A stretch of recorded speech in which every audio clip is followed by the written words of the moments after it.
terceiro encontro hoje, né, sobre o curso de passe. E eu acho que esse terceiro encontro vai se estender até o quarto, porque ficou grande. Mas eu acho que convinha trazer tudo que vai falar do corpo físico dos chakras. Eu acho que convinha trazer tudo isso. E o corpo físico, já de antemão, eu não trouxe ele numa abordagem anatômica. Eu acho que isso é o menos importante. É lógico que a gente vai falar, vai trazer à medida que a gente for falando dos chakras, mas a gente quis trazer, como a nossa linha nesse curso de passe tem sido esse magnetismo, como o espírito ele incorpora fluidos ao seu redor, né, nossa psicosfera, a gente também queria trazer o corpo físico nesse mesmo molde, no mesmo ângulo. Então, a gente parou, né, nessa citação, ao falar do perispírito, e o corpo espiritual, o perispírito, não é reflexo do corpo físico, porque na realidade é o corpo físico que reflete, tanto quanto ele próprio, o corpo espiritual. Retrata em si, é o corpo físico que o reflete, tanto quanto ele próprio. O corpo espiritual retrata em si o corpo mental, que determina a formação. Então o espírito tem um corpo mental, que molda o corpo espiritual, e esse corpo espiritual molda o corpo físico. A citação está aí na Evolução em Dois Mundos, né? É uma citação de André Luiz, da aula de André Luiz, e ela fala nos dando a ideia dessas, vamos colocar assim, na hierarquia, na ordem que vem cada corpo, né? Citado aí o espírito, corpo mental, perispírito, corpo físico. Mas se a gente já tem um veículo de manifestar o espírito, porque se a gente lembrar dos encontros passados, o perispírito é para que o espírito se faça, a partir de um ser abstrato, um ser delimitado, um ser que pode ser palpável, pode ser visto, pode ser individualizado, né? E agir na matéria. Então, para que a gente tem que ter um corpo físico? Sendo que a gente já teria o plano de todo mundo, a gente vem do plano espiritual, nós estamos lá e eu, nessa linha desses questionamentos, a gente já leu essa questão aqui, mas eu trouxe ela de novo, 132 do Livro dos Espíritos, qual o objetivo da encarnação dos espíritos. Então, por que a gente vem aqui e forma um corpo de cargo, para que atuar e para que estar, sendo que a gente poderia estar em nosso prosseguimento no plano espiritual, nós não já temos um corpo lá? E fala aqui primeiro que a encarnação é imposição divina, ou seja, não mexe não, é Deus que mandou, vamos embora, né? Com o fim de nos fazer chegar à perfeição. Pronto. Não temos escolha. Para uns expiação, para outros missão. Mas para alcançar essa perfeição, aí está até destacado, tem que sofrer todas as vicissitudes da existência corpórea. Todos os revés. Vicissitudes são todos os revés, todas as coisas contrárias, né? Assim, que nos causam sofrimento, nos causam dor na existência corpórea. E isso é expiação. Expiação é isso. A encarnação tem ainda outra finalidade, então tem uma segunda finalidade, a de pôr o espírito em condições de cumprir a sua parte na obra da criação. Então todos nós temos uma parte para cumprir na obra da criação, e a encarnação que nos vai dar essa condição para executar essa obra. Para executá-la, que em cada mundo ele toma um instrumento em harmonia com a matéria essencial desse mundo. Então em cada mundo que a gente for encarnar, se a gente for para outros mundos, nós vamos encarnar com corpos, tanto o perispírito, né, quanto o corpo físico lá, de acordo com a matéria daquele mundo que a gente vai estar, a fim de cumprir, daquele ponto de vista, as ordens de Deus. E a gente está encarnado para cumprir as ordens de Deus. Executar a obra da criação é cumprir a obra de Deus. E Jesus disse: eu não vim por minha vontade, vim pela vontade do meu Pai. E aí ele falou que não fazia o que ele queria, e sim o que o Pai queria, né? João retrata isso, que ele não veio fazer a sua vontade, mas a vontade de meu Pai que está nos céus. E ele cumpria integralmente a ordem de Deus. E é dessa forma que a gente, concorrendo para a obra geral, então as ordens de Deus é sempre para o bem geral. Ele próprio, o Espírito, se adianta. Isso é interessante a gente pegar. Então, na sequência, aí eu fui na Gênesis, e eu queria trazer um pouco de como que esse corpo físico foi formado, como que esse atual corpo físico nós temos, ele foi elaborado. Porque isso é mais importante da gente entender do que propriamente os sistemas. Os sistemas vão vir na consequência de entender como esse corpo foi formado. Então, por isso eu falei que eu não trouxe na forma anatômica, fisiológica, mas a gente vai trabalhar isso aos poucos.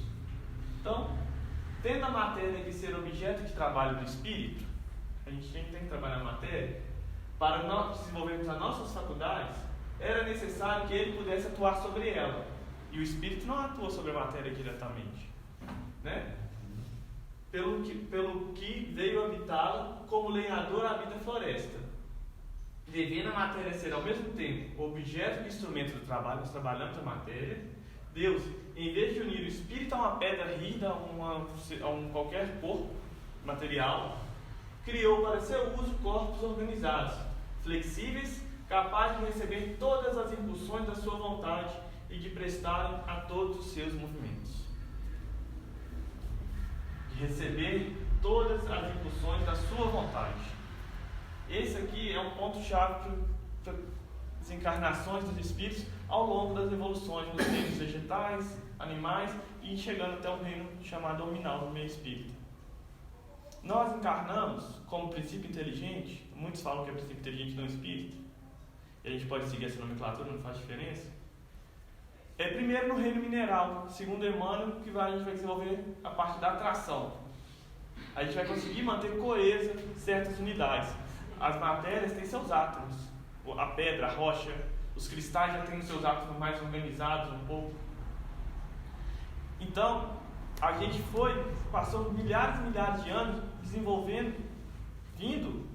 sofrendo, não é que pode falar encarnação, porque primeiro não é carne, né? É na rocha, mas a gente, como princípio espiritual, estando no reino mineral, ter experiência no reino mineral, a ponto da gente conseguir manter organizado a estrutura mais simples, as estruturas mais simples, que são os átomos de primeira mão. Eu gosto de pensar na gente como, eu não gosto muito do termo, eu não conheço outro, mas eu gosto de pensar assim, como um exército. O soldado não comanda ninguém, ele só é comandado. A patente logo superior a ele comanda não sei quantos soldados. A patente superior a essa comanda não sei quantos grupos que comandam não sei quantos soldados. Cada vez mais você vai subir na patente, você vai ser mais apto a comandar mais e mais divisões, né? E sim. Então, aí no reino vegetal, as plantas elas já precisam sentir o ambiente externo. Elas vivem do período de luz, do período do regime de água. Elas florescem a partir do tempo de luz que tem no dia.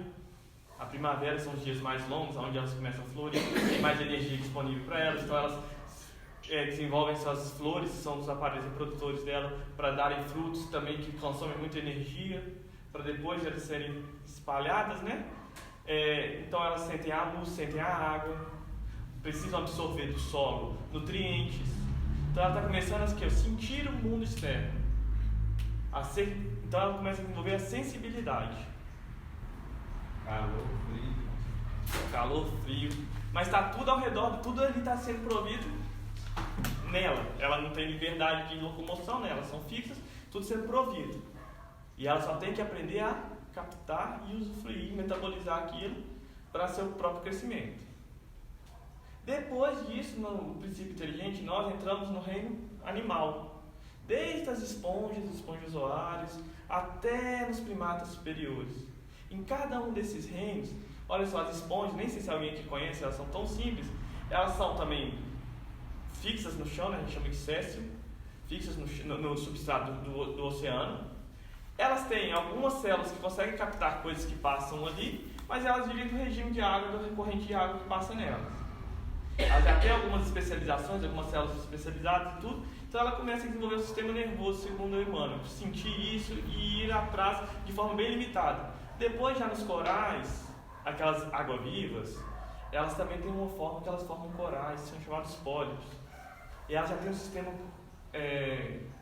nervoso bem desenvolvido, perto das esponjas. Então a gente vai cada vez mais aprendendo o quê?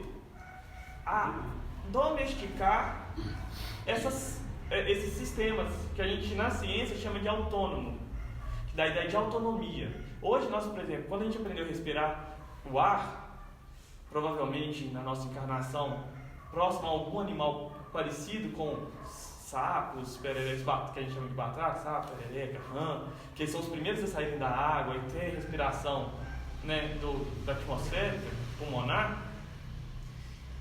A gente, provavelmente, naquelas encarnações, nas primeiras que a gente começou a desenvolver, a gente tinha que pensar para fazer isso. Não era automático igual a gente não pensa para respirar, alguém pensa.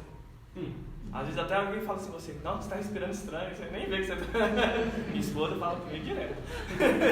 Só afobado, né? Você nem vê. E assim a gente não pensa para comer, assim, para digerir o alimento. O alimento passa pelo nosso sistema digestório, de forma que todo o sistema digestório já é automático, para captar, para conseguir absorver esses nutrientes que nós vamos atrás. Porque nos animais, na sua maioria, eles têm que ir atrás do alimento. Então eles têm que começar a desenvolver o instinto de preservação, de reprodução.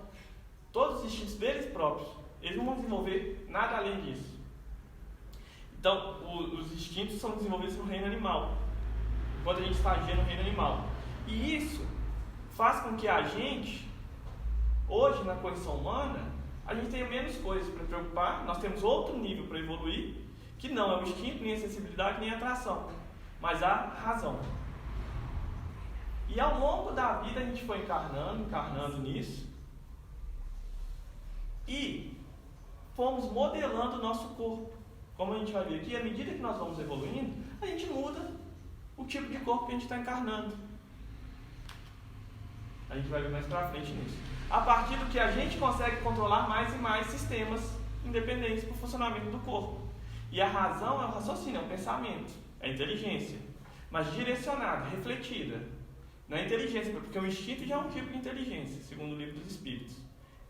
Não é uma inteligência rudimentar, mas é uma inteligência. A nossa inteligência que a gente vem desenvolver, que é a razão, essa é a inteligência refletida sobre a ação e vontade do Espírito. E mais pra frente a gente vai ver, em Evolução em Dois Mundos, eu estou dando aqui antes, para a gente depois poder ler mais fluido, assim, porque está tudo isso falando, aí a gente vai confirmando. Mais pra frente a gente vai ver que nosso corpo físico, o veículo da nossa manifestação física, nada mais é do que a domesticação dessas células, dos princípios inteligentes, em desenvolvimento, onde o espírito comum, colocar como general dessas células, as organiza, as dá funcionalidade, dá a especialização de cada uma delas, organiza e a mantém coesa num organismo único. Olha pra vocês verem. Eu acho isso muito legal. Ficou claro isso que eu falei? E a gente vai entender o porquê dos chakras, que eles são, que aí por isso eu trouxe os chakras junto, porque são pelos chakras que o espírito, diretor de tudo isso, desse corpo, desse organismo, de vários princípios espirituais, coordena e especializa essas células. Então, vamos dar sequência aqui, ainda na Gênese. O corpo é, pois, ao mesmo tempo, o envoltório e o instrumento do espírito. E à medida que este adquire novas aptidões, que são as novas faculdades, cada vez a gente consegue controlar mais e mais coisas, reveste outro envoltório apropriado ao gênero de trabalho que lhe cumpre executar. Tal como se faz com o operário, a quem é dado instrumento menos grosseiro, à proporção que ele se vai mostrando mais capaz de executar obra bem mais cuidada. Ele está fazendo a comparação aqui que na época dele era mais precisa, né? Que as máquinas tinham aqueles trabalhos mais brutos dentro da empresa e depois ia adquirindo habilidade e a pessoa ia pegando instrumentos mais delicados. E a gente sabe que hoje em dia, com a especialização do trabalho, cada vez mais a gente vai se tornando especialista e vai se especializar. A gente começa estudando uma coisa mais ampla, vai se especializando até uma coisa menor. Aqui, ele é mais ou menos só essa comparação que a gente está falando, vai virando especialista, vai conseguindo controlar mais coisas, até o ponto de ter que trocar a vestimenta, aquela vestimenta está defasada para ele. Para ser mais exato, é preciso dizer que é o próprio espírito que modela o seu envoltório. Olha bem, deixa eu ver. Ele está falando do corpo dele. É o próprio espírito que modela o corpo. E o apropria às suas novas necessidades. E aqui eu queria fazer uma pausa, porque lembrar missionários da luz na encarnação de Segismundo. No caso dessa encarnação de Segismundo, fica bem claro lá, Alexandre, o mentor espiritual da obra, que é André Luiz, né, que é relatado na obra, ele fala que ali acontece algo que não acontece sempre, que tem intervenção espiritual para a pessoa formar o corpo. Porque Segismundo tinha créditos no mundo espiritual. mas que a processo análogo acontecia aquilo, mas que era o próprio magnetismo da pessoa que atraía. No momento da fecundação, o óvulo já tinha sido previamente selecionado, porque o óvulo da mulher ela já vem amadurecendo há mais tempo. São vários óvulos que entram em período de formação para amadurecer. Um é selecionado por quê? Tanto pela mãe quanto pelo magnetismo do encarnante.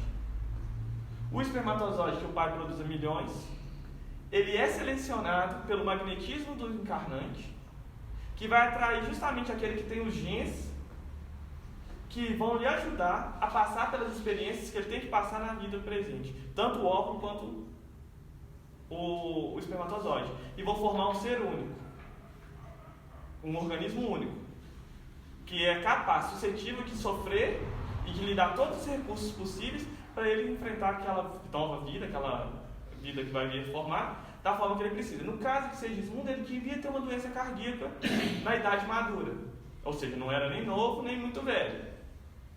Então ali foram selecionados, não por ele, por isso eu falei que é diferente lá, que é por Alexandre, mas ele fala, o espermatozoide, no caso ali, mais apto a lhe conferir essa doença cardíaca na idade madura. Olha pra gente ver como é que as coisas são.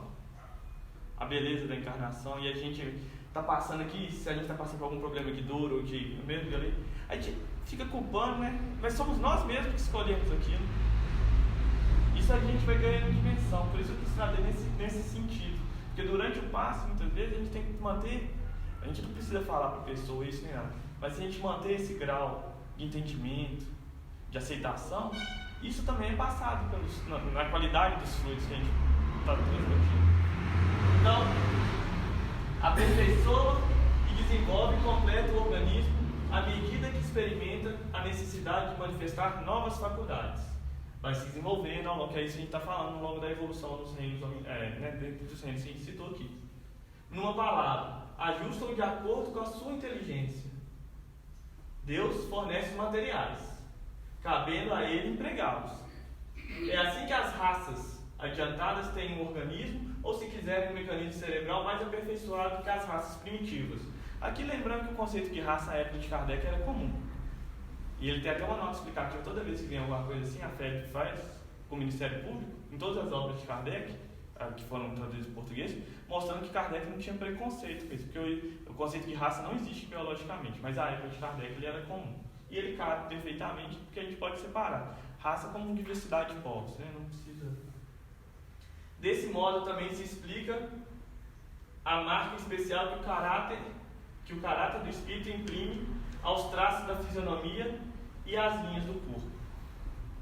Quando a gente fala que a raça mais adiantada, ele fala, tem um mecanismo cerebral mais aperfeiçoado que as raças primitivas, Emmanuel traz no caminho da luz que quando nós, não sei se somos não, mas quando os nativos, os espíritos nativos da Terra, chegaram ao ponto de desenvolvimento aonde o próximo passo era o reino nominal, ou seja, a gente já estava no limite, nas bordas do reino vegetal, do reino animal, entrando no reino nominal, o que aconteceu? O famigerado degredo de Capela, que agora a gente está vivendo. Porque todo mundo, a gente vive com medo desse degredo. O que eles pegaram, esses espíritos? Esses espíritos estavam numa condição de evolução cerebral, de conquista espiritual, né, nessa organização do corpo físico, muito maior do que aqueles habitantes nativos daqui. O que eles fizeram? Eles não estavam mais compatíveis com o nível de vida que eles estavam levando lá, porque eles estavam escolhendo permanecer rebeldes.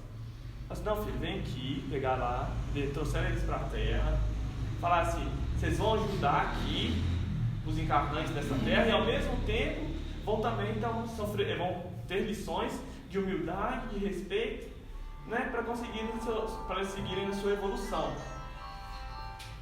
Quando o homem chegou nesse estágio, quando os habitantes da Terra chegaram nesse reino, que o próximo passo era o homem, antes disso encarnaram esses habitantes de Capela no meio dos nativos. Só que, o que os habitantes de Capela fizeram pelo seu magnetismo? Pegaram os genes, porque eles atraíam os genes daqueles animais, de nós que estávamos nessa fase de transição, que mais eram compatíveis com o seu estado anímico, que era de um mecanismo cerebral mais desenvolvido. Encarnaram aqui, fixaram isso no genoma. Veio uma nova geração de espíritos daqui da Terra, que mantiveram esse padrão. Eles encarnam de novo, depois aumenta ainda mais, atrai ainda mais, cada vez mais os genes que vão permitir essa manifestação cerebral maior, que é para onde o espírito atua, até dar desenvolvimento ao corpo humano que nós temos hoje, o cérebro humano que nós temos hoje. E é pelo cérebro que o espírito se manifesta, pelos órgãos nossos intelectuais. E isso é tão trabalhado na ciência, na biologia, na evolução, que sabe-se que no período dos sílex, o cérebro dos primatas, eles já são antropóides, parecidos com os homens, saiu de 430 centímetros cúbicos e chegou a 1.400 centímetros cúbicos num período muito pequeno evolutivamente. E não só o tamanho do cérebro modificou, porque depois teve corpos que tiveram cérebro maior que o nosso, mas as interações neurais ficaram muito mais complexas, permitindo que nós tivéssemos muito mais, digamos assim, o mecanismo cerebral nos permitisse agir muito mais, conscientemente cada vez. Olha pra gente ver que interessante, como é que vai formando o corpo. E a percepção foi aumentando gradativamente? Porque o cérebro ia aumentando e essas conexões eram cada vez mais complexas e permitiu cada vez interações mais complexas do espírito com o corpo e de sentir também do corpo para o espírito, dessa transmissão. E assim foi se moldando o corpo físico. Tudo bem? Tem dúvida? Desde que o espírito nasce para a vida espiritual, é todo necessário, em benefício do seu adiantamento, que faça uso de suas faculdades, rudimentares a princípio, essa linha de progressão, de evolução. É por isso que reveste o envoltório adequado ao seu estado de infância intelectual, envoltório que ele abandona para tomar outro, à medida que suas forças vão aumentando. Ora, como em todos os tempos houve mundos, e esses mundos deram origem a corpos organizados, aptos a receber espíritos, em todos os tempos, os espíritos, qualquer que fosse o grau de adiantamento que houvesse alcançado, encontraram os elementos necessários à vida carnal. Então, todos os espíritos que vão encarnar têm esse material adequado, necessário para aquele tipo de vida carnal que ele vai levar, em todos os tempos. Por ser exclusivamente material, aí é uma das coisas do corpo, o corpo sofre as vicissitudes da matéria, ele sofre os revés da matéria, ele vai falar aqui, depois de funcionar por algum tempo, se desorganiza e se decompõe. O princípio vital não mais encontrando elemento para sua atividade, se extingue e o corpo morre. O espírito, está até errado aí no material, está provado aqui, porque o corretor corrigiu para provar, privado. O espírito, para quem o corpo privado de vida se torna inútil, deixa-o como se deixa uma casa em ruínas ou uma roupa emprestável. Então o corpo morre. Existe morte? Muita gente fala no espiritismo, morreu, não, desencarnou. Não, morreu é certo, desencarnar a gente não sabe. Porque ainda pode estar preso, né, Rodrigo? Que a gente está estudando o Memória Suicida, você trouxe aqui já, que ainda está preso ao corpo físico, mesmo esse corpo estando morto. Por causa que vai ter abreviado a vida e tudo. Mas o corpo morre. Os órgãos extinguem sua vitalidade. Então o corpo, pois, não passa de um envoltório destinado a receber o espírito, pouco importando a origem dos materiais que entraram na sua construção. Seja ou não o corpo do homem uma criação especial, porque muita gente acha que... No caso assim, se a pessoa teve morte cerebral, se o corpo morre, em caso, com os órgãos, então ainda está vivo, então aquele espírito está sendo passado, como é que é isso? Então, explica nesse ponto. Eu não sei. A gente pode tentar, porque já fizeram essa pergunta várias vezes e eu tenho uma ideia sobre ela baseada no que a gente está estudando. O espírito se manifesta pelo cérebro, correto? Um corpo que sofreu morte cerebral, que o cérebro não mais funciona, não é possível que o espírito consiga se manifestar através dele. Mas o cérebro, ele não é de extrema importância para a vitalidade do corpo, tanto que os órgãos continuam funcionando por um tempo. ele é importante, é óbvio que ele é importantíssimo, mas por um tempo os órgãos, que o espírito não mais consegue reger aquele conjunto de órgãos, eles entram em colapso e se destroem, né? Assim, perdem a vitalidade. Mas por um tempo eles conseguem se manter. É nesse período que a ciência hoje achou, quando o corpo não tem mais essa capacidade do espírito, eles nos falam isso, né? Eu tô falando, manifestar no corpo mais, não tem mais retorno, né? Não tem como ele ter mais atividade biológica consciente, eles usam os órgãos para poderem ser doados e que ainda estão ricos em vitalidade. Esses órgãos que não tem mais o espírito comandando, eles adentram a um outro corpo, aonde eles vão passar a receber o influxo das ordens de outro espírito. Então está aproveitando, está ali reciclando, e é lógico que tudo isso tem um propósito maior, a vontade divina, e a gente sabe. Então é nesse sentido, não sei se fica uma ideia boa, mas é o melhor que eu consegui pensar. Teoricamente, se há uma morte cerebral, já houve desligamento do espírito. Não necessariamente. Aí eu já não posso afirmar isso. Eu acho que ele pode estar em vias de se desligar. Porque tem gente que tem a morte do corpo físico, né? E quando a gente vê isso, por exemplo, no Obreiros da Vida Eterna, que ele ainda continua ligado ainda no corpo. Explica passo a passo o desligamento. Mas que aí tem até lá o Dimas que está lá no velório dele, e aí o corpo dele está lá. Ele não fica vendo o corpo dele não por causa de outras coisas. E ele está na câmara anexa ao salão do velório. E o pessoal começa a comentar a vida do Dimas de uma forma não muito boa. E ele sente as impressões daqueles comentários que eles estão fazendo lá. Mas o corpo já estava todo morto, né? Deve ter passado o processo que... ele devia ter feito esse processo que eu aceito a cara para fazer o velório e tudo, né? Então eu acho assim, ainda assim ele estava ligado, né? Então não posso afirmar com certeza. Eu acho que ele já está muito mais solto do corpo do que preso. Mas alguns casos podem estar totalmente solto, outros casos podem estar ainda mais preso. Se não estiver solto, é uma violência contra ele, né? Será? É porque cada caso é um Cada caso é um caso. E Deus não faz, né? Você desligar abruptamente quando você é assassinado, um acidente, ou quando você suicida. Nesses casos, para cada pessoa deve ter um período maior. E a providência divina sempre tem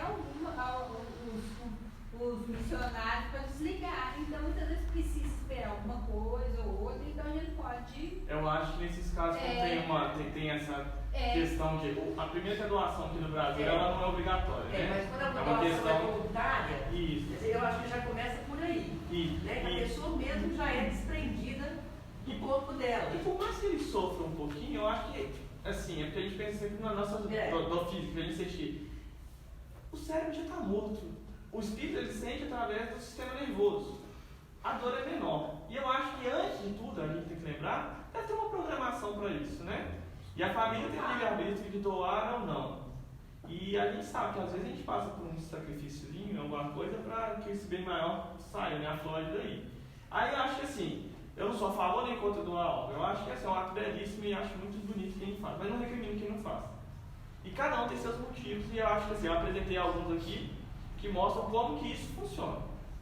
Agora, né, falar que tem que fazer ou não tem... É porque é muito profundo para a gente entender, porque a gente vai ter que levar em consideração quando termina o fluido vital do corpo físico. De cada um.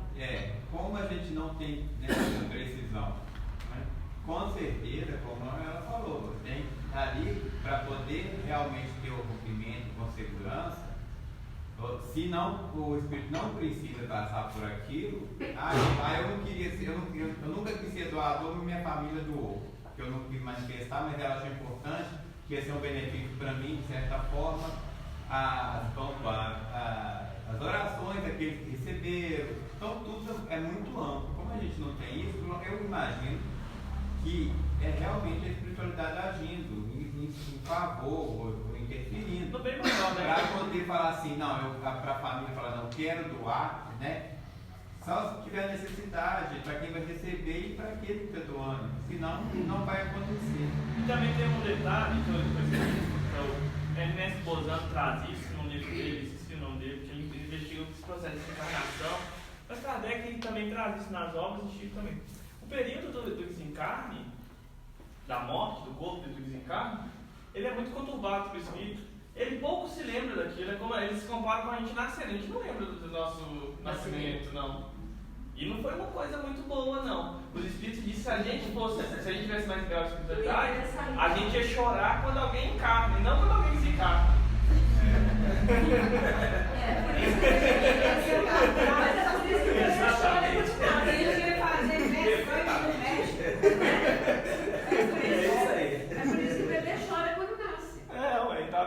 E tá vivo aí, tá aí. Então, assim, são várias questões que a gente tem que levar. Voltei de novo. Fala o que eu vou fazer. Então, é mais ou menos nesse sentido, assim. Então, e também, olha pra você ver, como você vai querer que alguém faça uma coisa ali, às vezes a pessoa tá com uma perda tão grande, decidir uma coisa tão importante ali, né? A gente, sei não, hein? Cada um que ali na hora, de acordo com o que consegue, o que vem. O importante é que a gente desenvolva o nosso senso de não julgar. Eu acho que isso é o mais importante, estar aberto ao que é melhor, dentro do que a gente consegue apreender. E assim a gente vai. Então, tudo bem? Podem passar? O corpo do homem, uma criação especial, né? Seja ele ou não isso. O que é certo é que tem que reformá-lo os mesmos elementos que formam o corpo dos animais. Nosso corpo é o mesmo corpo dos animais, mesmos materiais. Diferente da sua espécie, porque cada espírito aqui é diferente e tem uma organização diferente. Não é cada grau de espírito aqui. Animal, o mesmo princípio vital, é o mesmo princípio vital que tem em nós, tem nos animais. Ou por outro, aquecê-lo o mesmo fogo, contendo, iluminá-lo a mesma luz, e se acha sujeito às mesmas vicissitudes e às mesmas necessidades que o corpo do animal, né? Eis um ponto que não sofre contestação. Kardec afirma isso peremptoriamente. Eu vi uma palestra falando que os corpos do planeta, que tem um número X de átomos para toda a vida. E quando um corpo morre, por isso que não tem como reviver. Acabou, os átomos já estão indo para outro lugar, já estão sendo reciclados para ele ser outra coisa.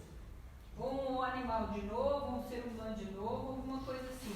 Mas que tem um número X para tudo, para todos. Não, a Terra, ela tem. Eu acho que assim, eu entendi o que você está falando, porque eles falam que a Terra tem uma massa fixa há muitos e muitos anos. Milhões e milhões de anos, essa massa da Terra é fixa. E aí, o que é reciclado são os nutrientes, né? Os átomos, os nutrientes e tudo que a gente faz. Só que o que realmente impede a ressurreição, ressuscitar e tudo. Ressuscitação. É o desligamento do espírito. Assim, eu estou falando segundo o que Kardec, eu não acompanhei essa palestra. A lei de Deus, na Bíblia fala, né, que. Acho que Paulo mesmo falava, morreu, não tem jeito de voltar, não. Tanto é que os que falaram que foram ressuscitados, não foram, eles estavam só com a doença, né? Não, é Kardec, Então, Jesus não fez um milagre de morrer mesmo e voltar. Mas ele não vai contra a lei de Deus, exato. A lei do universo. Mas porque foi rompido o laço que do perispírito ao corpo físico. Não tem necessariamente a ver com o material. O material que eu entendi que você está falando, é porque fala que vai ressuscitar no último dia, vai ressuscitar não sei aonde. Kardec trabalha isso como se a gente tivesse esse corpo e os outros antepassados, né? 2000 anos atrás. Não foi isso, não. Ele falou realmente no fato físico mesmo. Porque o corpo, quando o corpo se decompõe, vira matéria orgânica. Mas é com o passar do tempo isso, né? Não é instantâneo. Isso fala assim, desligou, quando desligou, acabou, não tem volta. Isso. Acabou. Foi o ciclo, morreu, pronto, acabou. Que a gente vai ver aqui. Então, falando assim, as moléculas, o átomo em si, que tem nos planetas, em geral, que cada planeta. A massa é a mesma. A massa é a mesma. Só que que haja o elemento espiritual e o físico. Sim. Aí é só com uns engenheiros atrás como é que funciona. Mas quando a gente pensar. Aí você começa a pensar que realmente daqui vai para lá, não se perde, porque o material é o mesmo. Por isso que o material dos animais, dos mamíferos, são os mesmos. Dos mamíferos não, de todos, geral. Não, eu tô falando assim, só estou dando uma ideia. Não. Né? Aí você for olhar a composição fisiológica, química, é a mesma. O que muda é a receita. Aí eu vou te dar uma. Não é uma complementação. Quando a gente lê ressuscitar na Bíblia, ao invés de a gente pensar nesse volta ao corpo carnal, vamos pensar no nascer para Deus. Para o novo Saulo de Tarso para Paulo, Maria Madalena. Tudo isso são exemplos de pequena ressurreição, de ressurreições. No sentido que eles não perderam a vida deles. Eles foram transformados e nasceram para um novo tipo de vida. É assim quando a gente pega no João, capítulo 13, na ressurreição de Lázaro, fala assim, Lázaro a quem Jesus amava. Quem que Jesus não ama? O que ele está querendo representar ali como Lázaro? A nossa humanidade. Não é isso que Jesus veio nos ajudar? A renascer. A nascer num novo movimento, agora de vida. De comunhão com o Pai, cada vez maior. É mais ou menos nesse sentido. Então essa ressurreição em que eles ficam brigando na Bíblia, ficam discutindo. Não tem nada a ver, não. Não importa. Então, seguindo lá, fala que o corpo não é diferente. Caso considere apenas a matéria, se a gente considerar o ser só a matéria, só o corpo físico, abstraindo do espírito, o homem nada tem que o distinga do animal. Tudo, porém, muda de aspecto, tão logo se estabelece distinção entre habitação e habitante. Uma coisa é onde eu moro, outra coisa sou eu. Uma coisa é o meu corpo físico, outra coisa é o espírito. Um grande senhor, numa choupana, numa casa mais humilde, seja envergando as vestes de camponês, não deixe de ser um grande senhor. O mesmo se dá com o homem. Não é a sua vestidura, o seu corpo físico, de carne, que o coloca acima do bruto e faz dele ser à parte, mas o ser espiritual que nele existe nele, o seu espírito. O que nos distingue aqui um do outro não é o corpo, é o espírito. É a nossa história evolutiva e espiritual. Então, aqui para a gente começar um resumo, o comentário de Kardec, que a gente já trouxe essa questão 135, ele fala: o homem, portanto, é formado por 3 partes essenciais. Primeira, o ser material, análogo dos animais, igual dos animais, animado pelo mesmo princípio vital. Segundo, a alma, espírito encarnado, que tem no corpo a sua habitação. Terceiro, o intermediário, princípio intermediário, ou perispírito, substância semimaterial que serve de primeiro envoltório ao espírito e une a alma ao corpo. Tais são o fruto, o germe, o perisperma e a casca, que é o que a gente começou falando já há um tempo. E é por esse princípio, depois que a gente for estudar a mediunidade, que o homem encarnado consegue se pôr em comunicação com os desencarnados, porque partiram desse mesmo princípio, né? No caso dos dois últimos aqui. Então, resumindo, está no livro dos Médiuns isso: o espírito é o ser principal, pois é o que pensa e sobrevive. O corpo não passa de um acessório do espírito, um envoltório, de uma veste, que ele deixa quando está usado. Além desse envoltório material, o espírito tem um segundo, semimaterial, que o liga ao primeiro, no caso, o perispírito. Por ocasião da morte, despoja-se deste, porém não do outro, do corpo físico, mas não do perispírito, é o que damos o nome de perispírito. Esse envoltório semimaterial é que tem a forma humana, constitui o espírito, para o espírito um corpo fluídico, vaporoso, mas que, pelo fato de ser invisível no seu estado normal, não deixa de ter algumas propriedades da matéria. Então, só resumindo tudo que a gente trouxe ali, aqui está no livro dos Médiuns, Kardec traz essa compilação, e eu achei interessante para a gente colocar. E aí agora, isso é como se vê o corpo físico, como que nós desenvolvemos esse corpo físico, como que nós construímos esse corpo físico ao longo da nossa romagem no progresso espiritual. Alguém tem alguma dúvida? Quer trazer algum comentário? Quer? Porque agora a gente vai entrar, então, na união, como se dá a união do espírito e da matéria, porque é preciso unir. Que aí vai ao encontro que a gente estava falando aqui há pouco tempo. Pela sua essência espiritual, está na Gênesis, tá? O espírito é um ser indefinido, abstrato. O espírito, a gente não consegue compreender o que é o espírito, né? A gente lembra que a gente viu essa questão lá no primeiro dia. Que não pode ter ação direta sobre a matéria, precisando de um intermediário, que é o envoltório fluídico, o qual, de certo modo, faz parte integrante dele. Trata-se de um envoltório semimaterial, isto é, que pertence à matéria pela sua origem e à espiritualidade pela sua natureza etérea. Como toda matéria, ele é extraído do fluido cósmico universal, que nessa circunstância sofre uma modificação especial. Até agora nada de novo, né? Esse envoltório denominado perispírito faz de um ser abstrato do espírito um ser concreto, definido, apreensível pelo pensamento. A gente começa a imaginar um espírito agora. Torna-o apto a atuar sobre a matéria tangível, conforme se dá com todos os fluidos imponderáveis, que são, como se sabe, os mais potentes motores. Então começa, o perispírito permite que o espírito, além de definir o espírito, permite com que ele atue na matéria, como todos os fluidos imponderáveis. O fluido perispirítico constitui, pois, traço de união entre o espírito e a matéria. Agora começa. Durante sua união com o corpo, serve de veículo de pensamento do espírito. O espírito manda mensagem, tá, pelo perispírito, o pensamento pelo espírito vai atuar no corpo, para transmitir o movimento às diversas partes do organismo, as quais atuam sob a impulsão da vontade. Então o espírito atua de forma consciente, com vontade, na direção do corpo.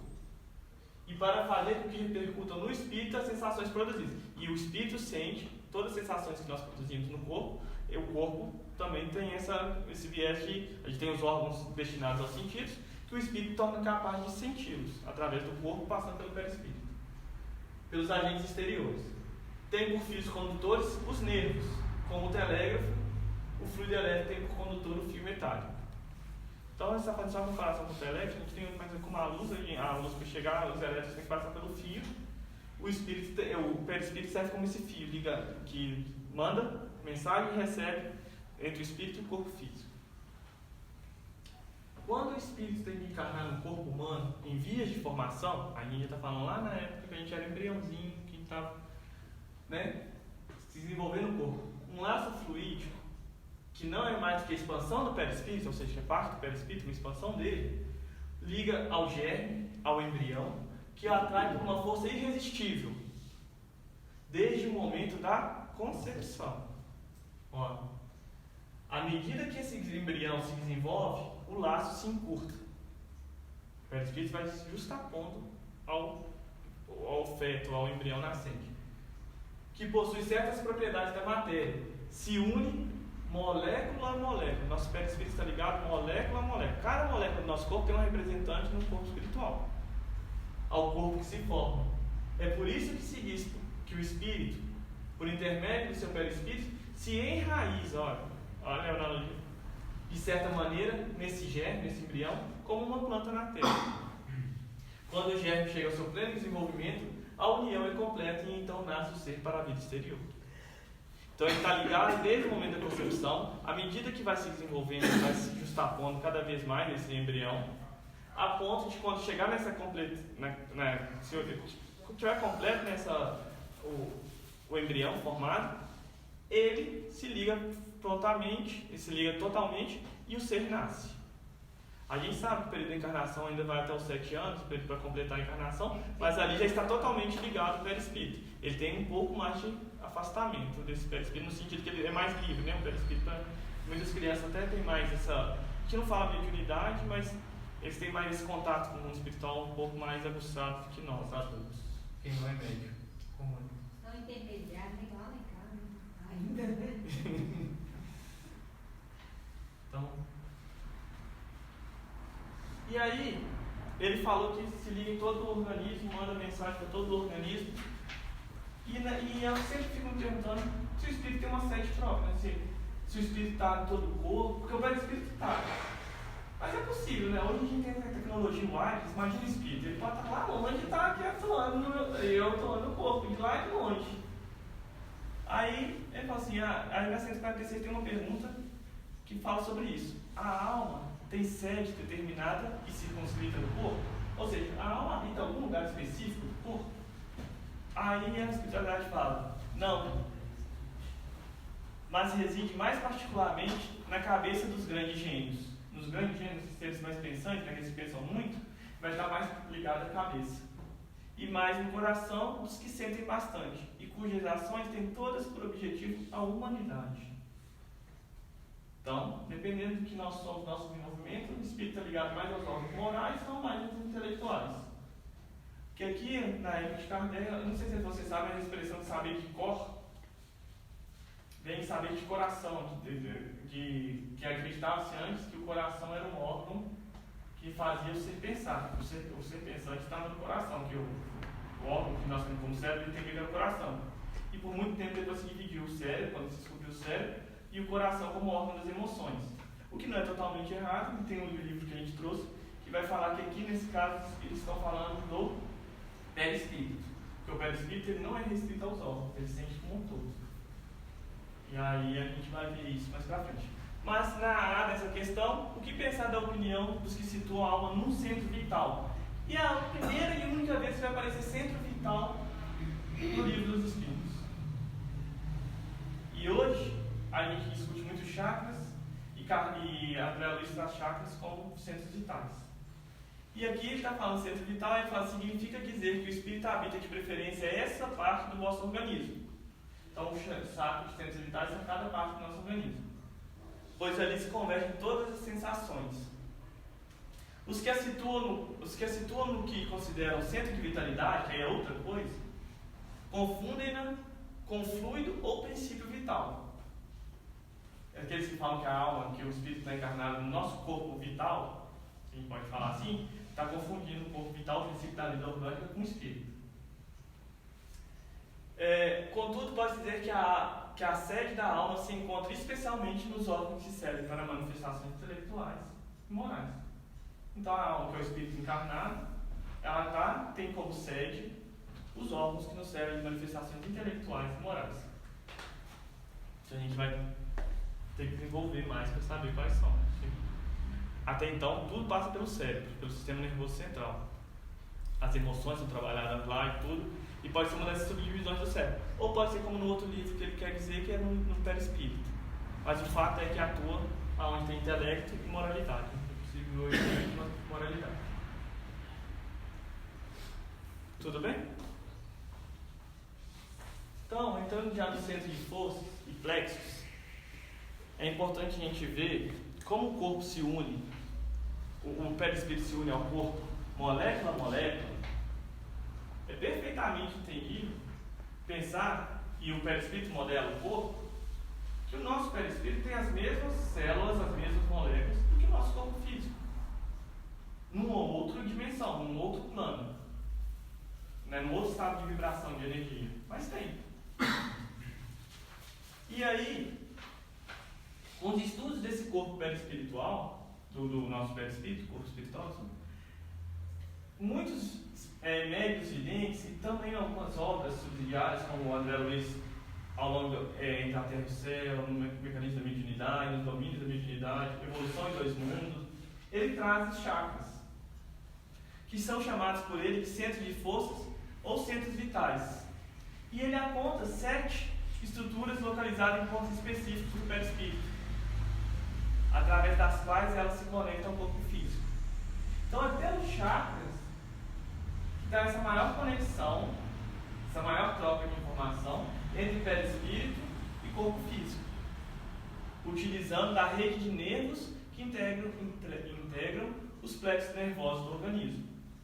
Nosso corpo tem vários plexos nervosos. Plexo é todo emaranhado de alguma coisa. Sabe? Aí tem os de nervos que a gente tem no cervical, no braço, aqui no intestino, que chama solar, muita gente fala do plexo solar. Tem um plexo, esqueci o nome desse, sacro, alguma coisa. Sacrococcígeno, que é do cóccix, com os ossos do sacro.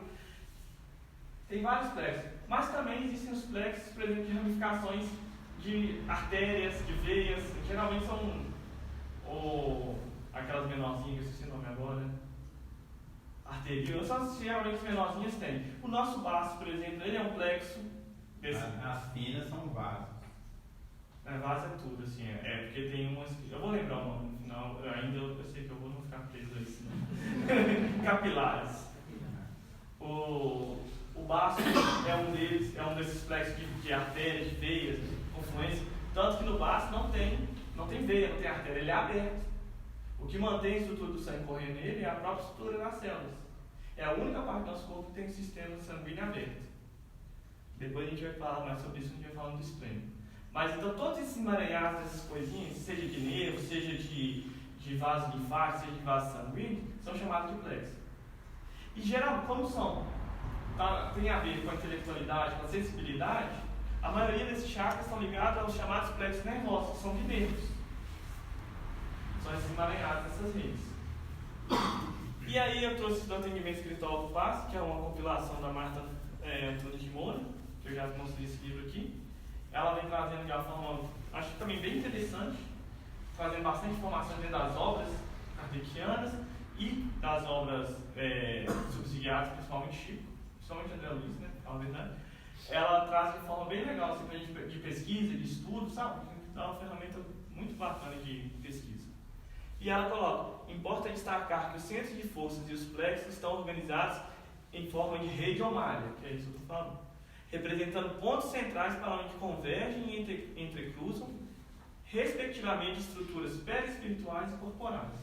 São pontos de contatos mais íntimos, ou ali mais de troca, né?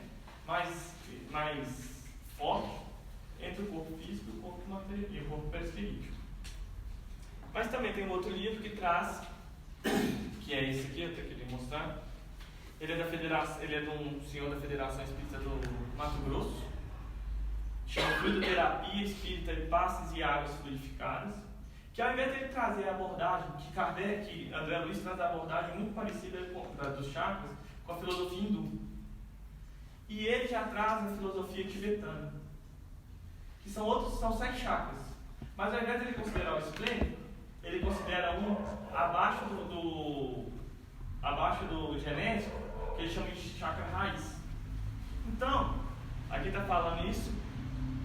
Eu resolvi mesclar todos eles e trazer 8. Que aí a gente pega o esplênico e pega o raiz, já que estão falando dele mesmo, né?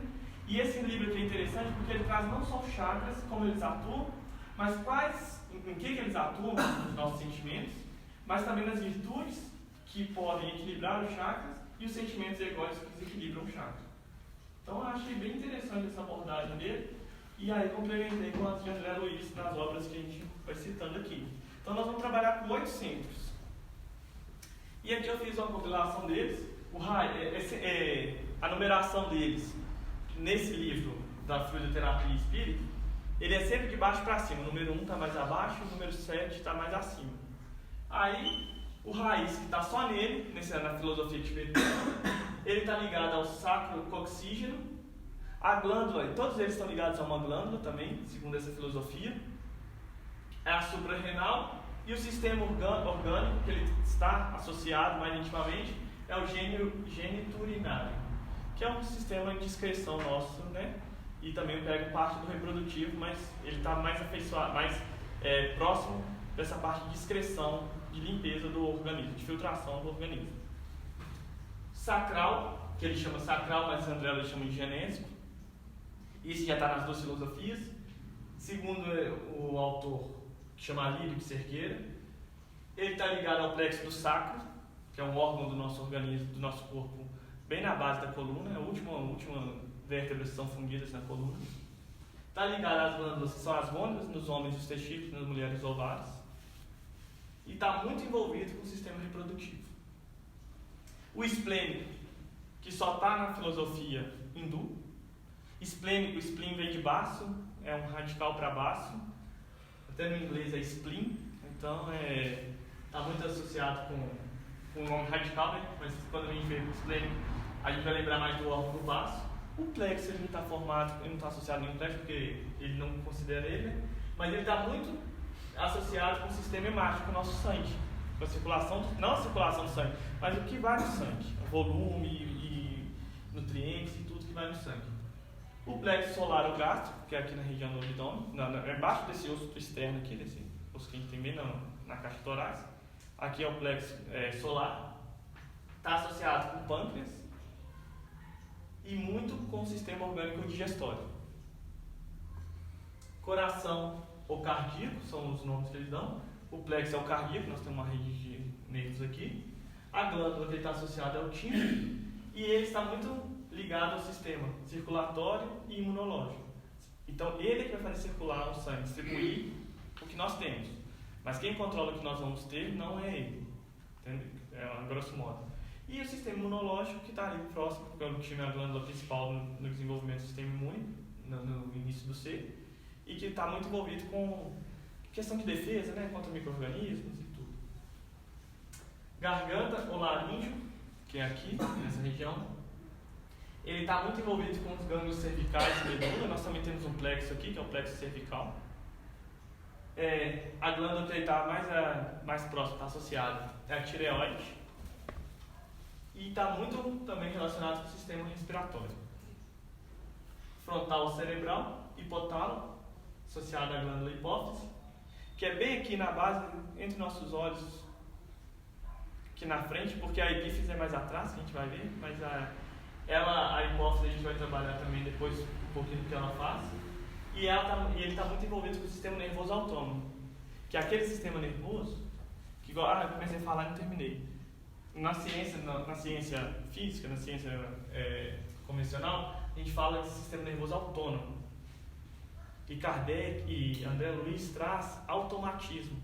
Quando a gente não pensa mais para fazer as coisas fazem de forma automática, elas acontecem, sem a gente ter que ficar pensando, né? É mais trabalhoso para o espírito.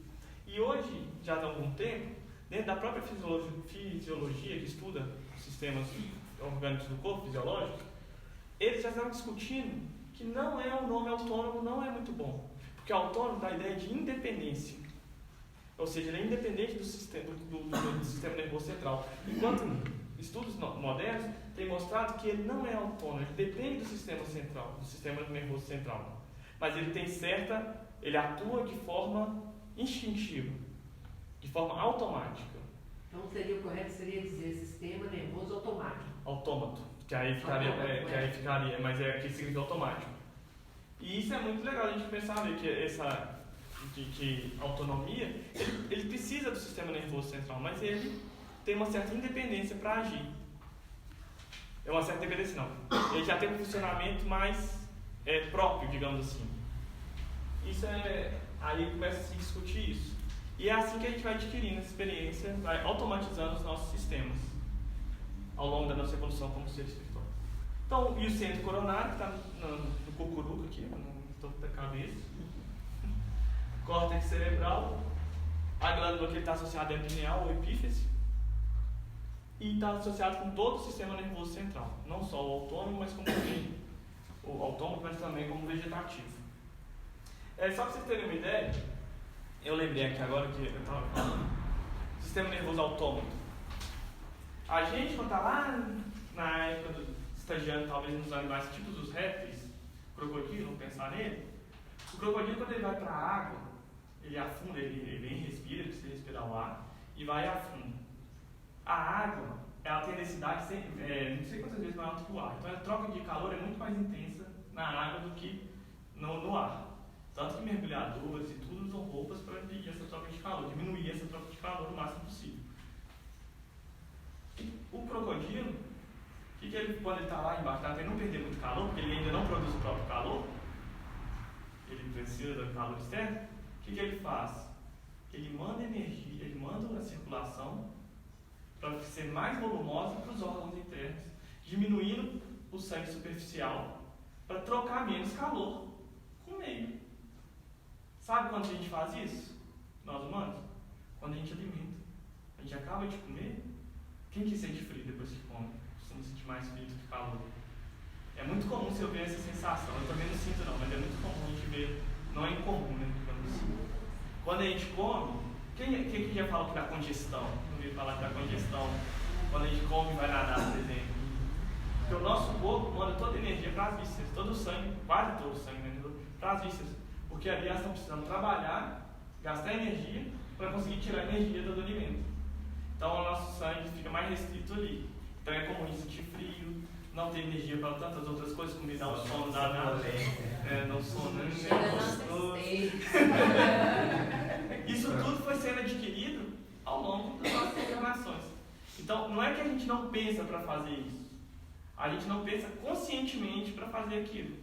Mas isso já é conquista do nosso espírito. Por isso que eles usam o termo autômato hoje, o André Luiz usa, e hoje a ciência moderna, a ciência física estão discutindo isso, estão começando a discutir isso. Então aqui a localização física do chakra, só para a gente ver. Como eu disse, o coronário bem na cabeça, no topo da cabeça. O frontal entre as sobrancelhas, mais ou menos, tá? Laríngeo na garganta. Cardíaco um pouco deslocado para a esquerda, mas bem pouquinho, aqui no peito. O esplênico logo abaixo dele, à esquerda também. Mas na última vértebra da coluna, na última costela aí, mais ou menos. O gástrico bem na ponta do externo, já no abdômen, no início do abdômen. E o genésico na região sacrogenital que a gente tem. Isso aqui é na filosofia hindu.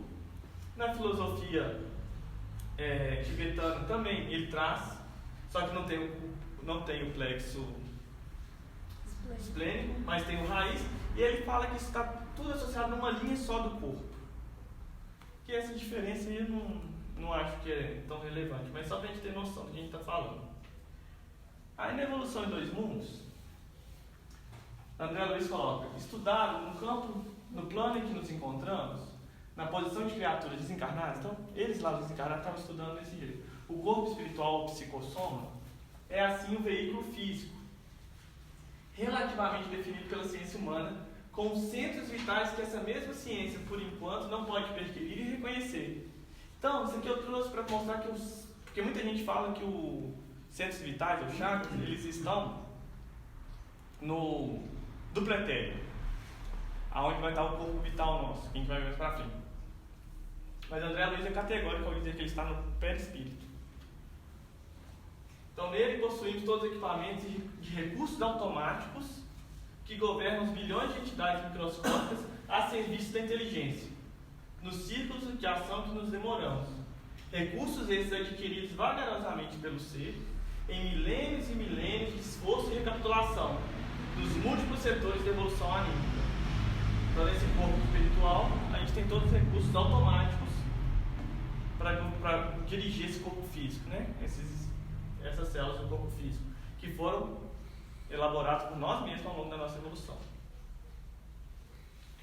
E aí, já na fluidoterapia, naquele outro livro, os chakras são fontes de energia sutis que têm movimentos circulares, então esse movimento de forma circular, de expansão e contração, no sentido vertical, então tanto assim quanto horizontal, né?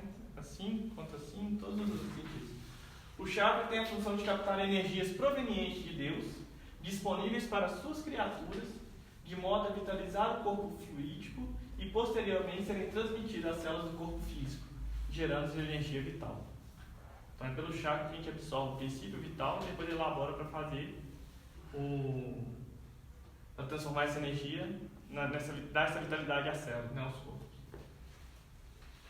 A pesquisas recentes acerca do funcionamento da acupuntura tem comprovado a existência dos chakras, dos meridianos, porque esses chakras são ligados por alguns caminhos. Como a gente tem aqui os órgãos ligados, tem as veias, as artérias, né? E no corpo espiritual tem os meridianos e pontos de acupuntura, que são os microchakras. Esses pontos de acupuntura são chakras menores.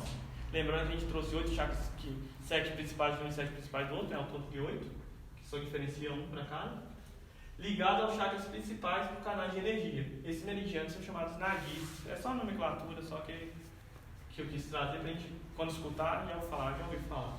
Então, cada chakra se liga aos demais por meio dos fios de energia chamados nadis.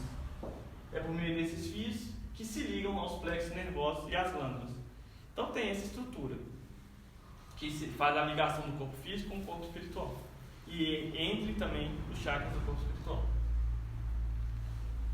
Ainda, em Evolução em Dois Mundos agora, a gente vai ficar sempre trocando de um livro para o outro, porque a ideia é trazer essa forma mais completa da ideia dos chakras. Pode ficar um pouco confuso, então vocês perguntem, questionem, dêem opinião também. São centros vitais, fulcros energéticos, eixos de energia, que sob orientação automática da alma, imprimem às células especialização extrema. É pelo automatismo do espírito, né, da alma, através da atividade dos chakras, que eles especializam cada célula, eles especializam cada grupo de células, pela qual o homem possui no corpo denso. E detemos todos no corpo espiritual em recurso equivalente as células que produzem fosfato e carbonato de cálcio para a construção dos ossos. Então nós temos células equivalentes à nossa do sistema, vamos colocar no nosso esqueleto. As que distendem para a recobertura do intestino, então células semelhantes à nossa do intestino. As do fígado, as que filtram o sangue nos rins e outras tantas que ocupam com fábrica de substâncias indispensáveis na conservação e defesa da vida nas glândulas, nos tecidos e nos órgãos que constituem o corpo vivo. Então aqui, a especialização do corpo do perispírito, do espírito, ela é feita no corpo físico através dos chakras, pelos chakras, está claro isso? Ele especializa. E o corpo perispirítico, ele tem as mesmas células que o nosso corpo físico. As mesmas não, células equivalentes que ele fala.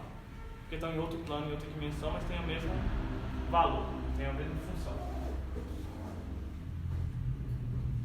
Essas células que obedecem às ordens do espírito, diferenciando-se e adaptando-se às condições por ele criadas, procedem do elemento primitivo comum de que todos provimos em laboriosa marcha no percurso dos milênios. Desde o seio térmico do oceano, porque não sei se vocês sabem, na teoria da criação dos seres orgânicos, a Terra só tinha água quente, né, tépida, aonde com carbono, nitrogênio, oxigênio e hidrogênio somente, e ela tinha muitas convulsões, muitas tempestades, muitos raios, uma pressão atmosférica muito grande, e que aí isso foi fazendo com que esses átomos se aglomerassem numa forma orgânica. As primeiras partículas orgânicas. Sopa, né? A famosa sopa, o caldo, né? O caldo lá, tal. Que são os coacervados, que depois deram origem aos seres mais primitivos da escala da vida, né? Quando as formações protoplásmicas, que é esse protoplasma que ele chama, essa sopa, esse negócio, nos lastrearam, nos deram as manifestações primeiro. Foi ali que começou a encarnação dos espíritos aqui na Terra. Foi essa época. Então, só para a gente ir seguindo. Ainda na evolução dos mundos, os centros vitais aqui nos referimos são também exteriorizáveis. Ou seja, eles podem se expandir, eles estão junto com o perispírito, que é na verdade que ele está falando. Porque quando a gente desdobra, por isso que o centro vital está no perispírito. Quando se desdobra, é possível ver esses centros vitais no perispírito. Quando a criatura se encontra no campo da encarnação. Fenômeno esse que também atende habitualmente aos médicos e enfermeiros encarnados durante o sono vulgar, no auxílio aos doentes físicos de todas as latitudes da Terra, plasmando renovações e transformações no comportamento celular, mediante intervenção no corpo espiritual. Segundo a lei do merecimento, recursos esses que se popularizaram na medicina terrestre do grande futuro. Ou seja, a pessoa está doente, ela dorme, o perispírito desdobra. Os médicos do plano espiritual vão lá e atuam no perispírito, através do chakra, estabilizando aqueles chakras para que eles possam governar aquelas células das quais eles atuam, trazendo o equilíbrio. Mas esse equilíbrio é para todo mundo? Segundo a lei do merecimento. E isso é, segundo André Luiz, o que vai vir o grande novo salto da medicina, né? A nova grande popularização da medicina no futuro, no grande futuro. Então, olha a importância dos chakras, como que a gente pode ajudar nesse equilíbrio do corpo físico das pessoas, né? Daquele que está sob nossos cuidados. Agora, voltando para o outro livro,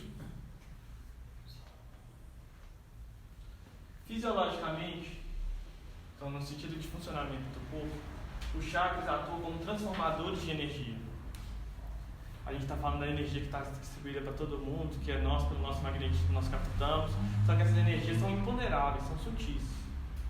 Então o chakra transforma essa energia, tornando mais condensada para ser utilizada para o corpo físico, trazendo ao nível da matéria, que é sentida no corpo físico, que é usada no corpo físico. As energias captadas pelos chakras vão estimular o sistema nervoso e glandular a produzir secreções hormonais, gerando funcionamento fisiológico do corpo físico. Uma não vai contra a outra, vocês estão percebendo? Uma teoria ou um livro não vai contra o outro. Então eu achei interessante. Existem 7 chakras principais associados ao corpo físico e muitos outros secundários. Anatomicamente, cada grande chakra, como a gente viu, está associado a um plexo nervoso e a uma glândula endócrina, e é responsável pelo sistema do corpo físico. E ele que ressalta que a descoberta da ligação hormonal entre o chakra e as glândulas endócrinas demonstra como um desequilíbrio energético é o desequilíbrio do espírito, né? Que se mostra no perispírito e que se reflete no corpo. Surgido do perispírito pode produzir alterações anormais nas células de todo o corpo, mostrando como que esse ser triplo, né? Espírito, perispírito e corpo físico, como que ele está interligado. Achei isso também bem interessante pra gente trazer. Por isso que eles falam, né? Que, principalmente acho que nessa linha hindu, né? Que eles comentam, tem uma colega que é frequência no centro, que é meio misturado, mas eles estudam muito essa parte de energética, chakra. Aí onde eles também colocam muita questão, tipo assim, determinado tipo de sentimento vai afetar tal chakra que vai reagir no seu organismo, espírito, coração, e vai dando determinado tipo. Você está queimando a largada. Você está queimando a largada.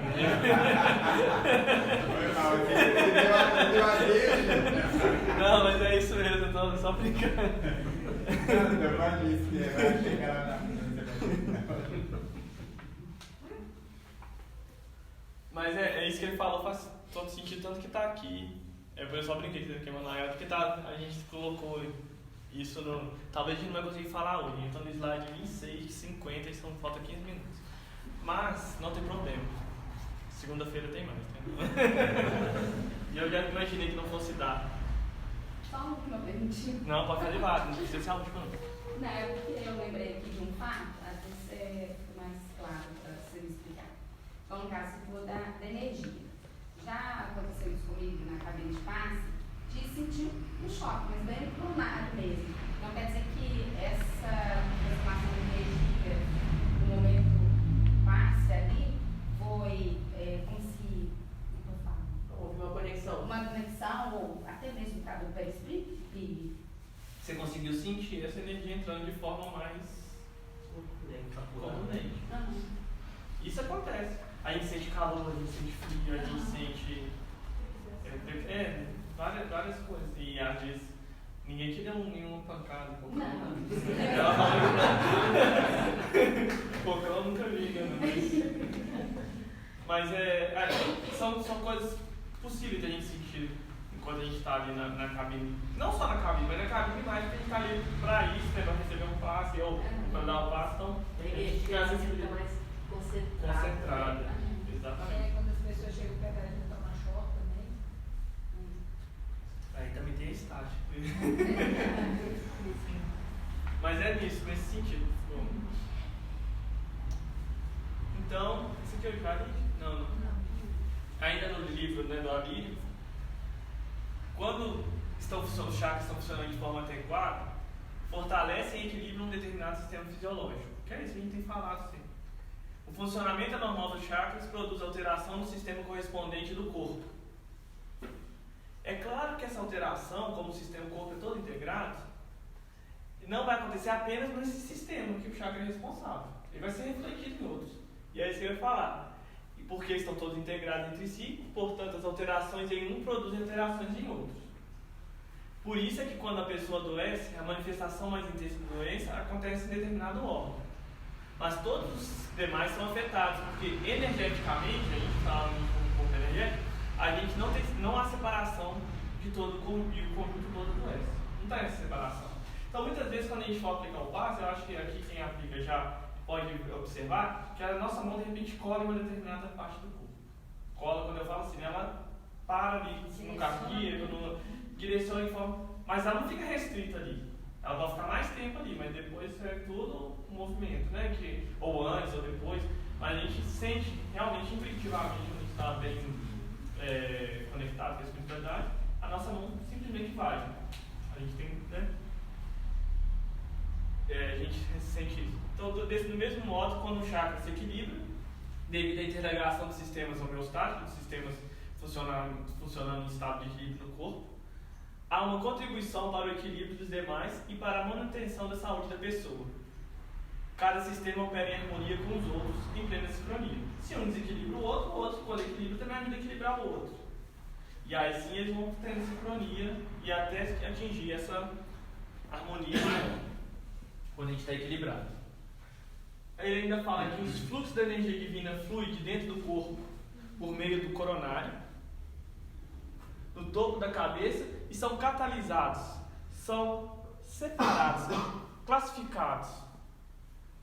Catalisar é quebrar, diminuir, né? Pelo chakra cardíaco.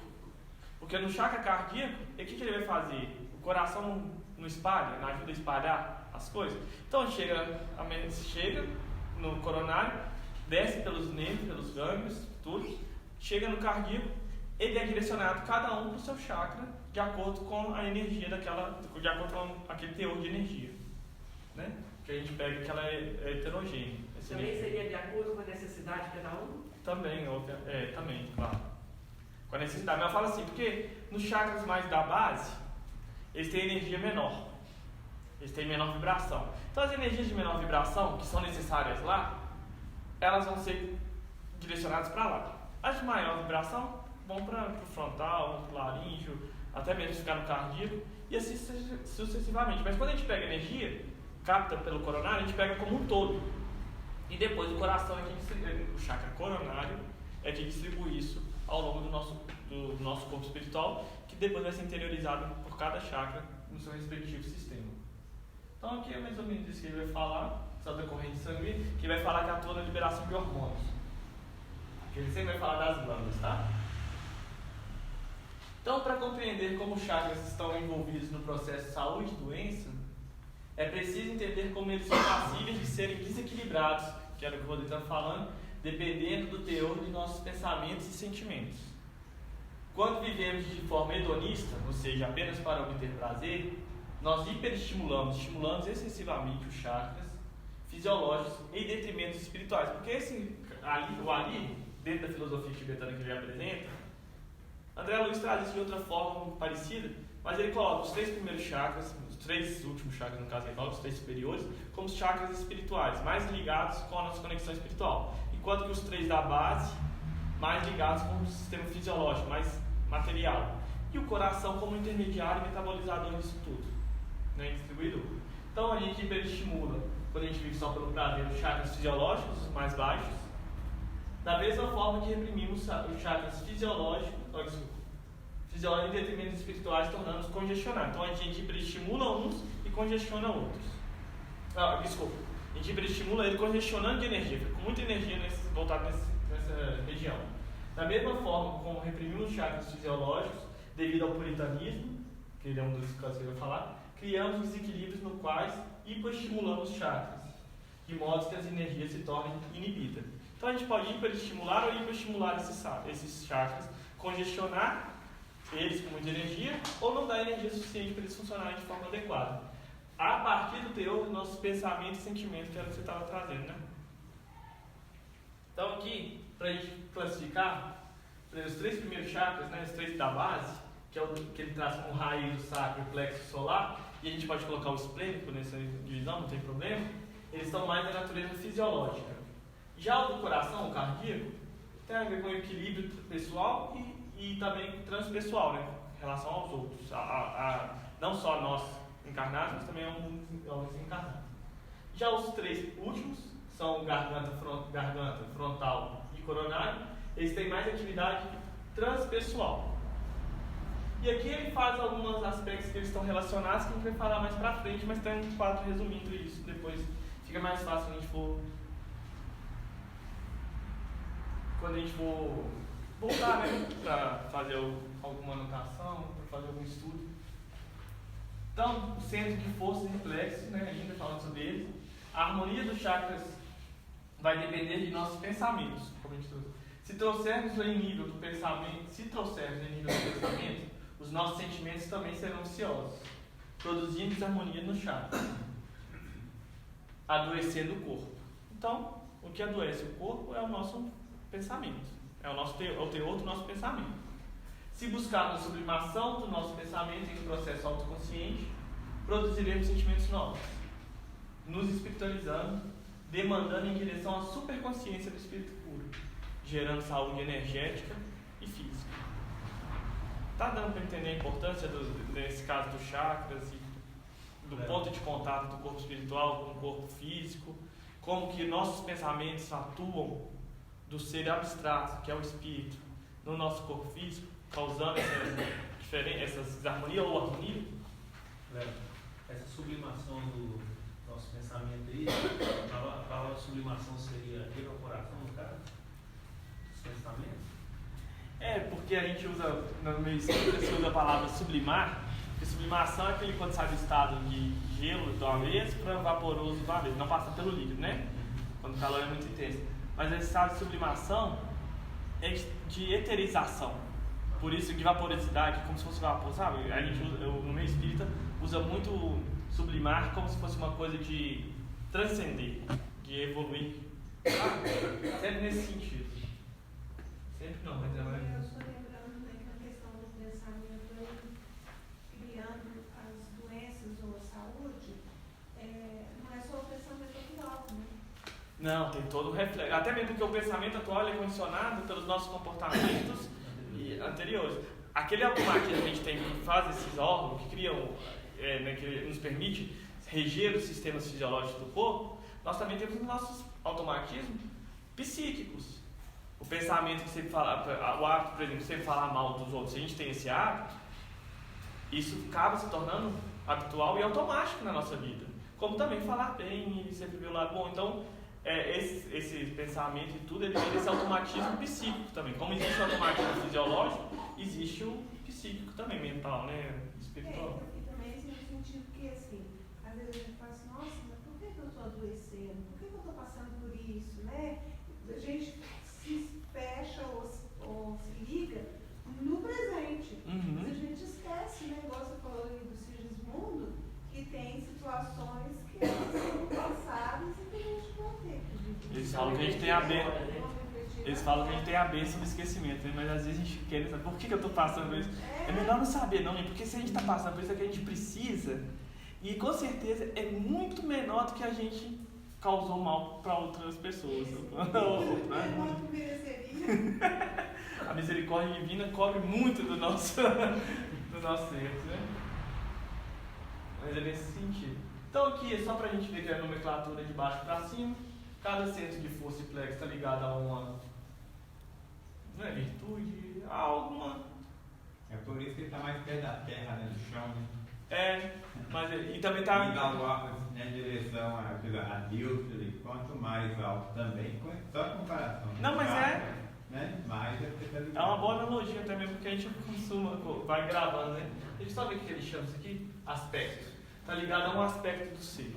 Segurança, prazer, poder, amor, conhecimento, inspiração e transcendência. Antes da gente acabar só, a gente vai deixar só essa parte que a gente vai trabalhar a transcendência, as virtudes e para o encontro que vem, mas aí se a gente passar uns 5 minutinhos, a gente pode esperar, só hoje. Então, no fluidoterapia ainda ali ele diz que o primeiro chakra, quando equilibrado, tem a função... já são essas partes, né? Já. Eu acho que a gente pode... São 18 slides, mas são rapidinhos. Se a gente puder ficar até 9 e 10... Eu acho, de repente, eu acho que isso aqui é tão importante. Não, então, a gente pode ficar... A gente pode deixar para a semana que vem. Claro. No sentido da gente assimilar isso mesmo, né? De trabalhar metabolisamente. Para aprofundar mais dúvidas que vai surgir. Não, pode ser. Eu também, eu já imaginei que não fosse nem dar tempo de chegar nessa parte. Já chegou, já estou muito feliz. Então, gente, eu sei que nessa abordagem que está trazendo do curso de passe, aí agora a gente vai trabalhar ao mesmo tempo que a gente vai trabalhar de cada um deles, a gente vai trabalhar a fisiologia, tá? Mas só de forma bem superficial, porque não importa muito a fisiologia. A gente pode saber o que a gente está mexendo ali, que a gente está manipulando a energia. Então não é o corpo em si específico que a gente tem que saber, são as áreas. E o que a gente está fazendo, né, o que a gente pode contribuir ali. E eu sei que nessa linha que a gente está trazendo, desse magnetismo, do espírito modelando o perispírito, que modela o corpo, e que tudo que a gente está atraindo, tudo que a gente forma, até o nosso próprio corpo físico, ele é construído ao longo do tempo, de acordo com o nosso pensamento, nosso teor de pensamento, isso às vezes dá um nó na cabeça da gente. Eu sei, porque eu estou estudando isso há muito tempo e esse nó está cada vez ficando mais apertado. Mas eu acho que é uma linha muito interessante da gente pegar, porque a gente começa a ver como que nós, espíritos, não seres só, né? A gente não passa a não se ver só como assistente de carne, mas como espírito como um todo. Como que a gente consegue manipular, ou como que a gente consegue, como que a gente vive, como que a gente atrai e repulsa as coisas para nós, seja desde nossas células, dos nossos genes, do nosso corpo espiritual, até aquelas pessoas que nos cercam. O que está fazendo ali? Interação com o meio como um todo, que parte a partir do que o espírito, do que nós espíritos estamos querendo para a gente, estamos buscando para a gente. Então isso, embora possa ser uma visão um pouco mais complicada, mais complexa nesse ponto de vista, mas ela faz a gente olhar a gente ter mais consciência do que a gente está querendo para a gente e de como que essas coisas ao nosso redor, até o nosso próprio corpo, ele tem a marca, a característica pessoal das nossas qualidades psíquicas, espirituais. E eu acho que assim, ficou legal essa parte, já que eu estava com muita dúvida de como trazer isso, mas eu não queria trazer a anatomia pura e simplesmente, porque eu acho que isso a gente pode estudar, a gente pode ver, podemos trazer também depois, mas eu acho que isso é secundário dentro desse tema. Tá legal? Tá tranquilo. Porque aí agora então no próximo encontro a gente vai trazer essa parte, junto com o princípio do mecanismo do passe que a gente já viu ao longo dos 3 encontros, que é esse magnetismo, atração, repulsão e movimentação pela vontade, né? Então, qualquer coisa a gente pode trazer perguntas, eu não sei se eu vou responder, mas a gente conversa aqui sobre elas, a gente desenvolve o pensamento, o raciocínio, e eu acho assim, eu estou só agradecendo, porque vocês não sabem tanto que eu estou aprendendo. Obrigado, viu, gente, pela paciência, pelos ouvintes.